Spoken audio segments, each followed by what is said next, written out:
initially when you say hitting the ceiling, I think, okay, you've got to go, maybe you've maxed out on one channel. So you've got to go omni-channel, you've got to change. I think back to when I was running my business, and I realized after you get up to a certain point as a founder or as an operator or as a marketer, you start to get kind of this shiny object syndrome where you're like, okay, I've got my meta ads on point. Now I've got to expand into these other areas. And you don't realize that the other areas don't have as much of an incremental, ROI or lift as just going back to the basics. You find that you've kind of overcomplicated things. I'm going to go down this deep rabbit hole of attribution. What's working in my marketing? I'm going to go and try to figure out Amazon. I'm going to go try to figure out whatever, all these other channels, or I'm going to go retail. Which is a huge black hole.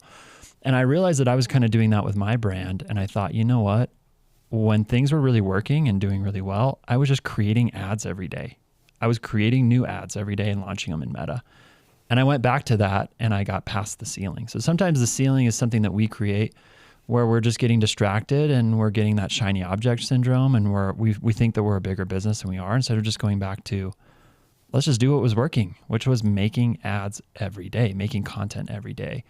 And I see that not only in just with founders, but just in any role, here at Creatably. It's like, let's get back to just what is working, which is making things awesome instead of, going over here, right? So I think, I told this to somebody the other day, like the highest ROI activity that you can do as a founder, especially if your business is under like 5 million, is just go make ads. It's not worry about, forecasting. It's not worrying about reporting. It's not worrying about attribution or getting into retail. It's like, you're under 5 million, just go make new ads every single day. And that's the highest ROI activity that you can do.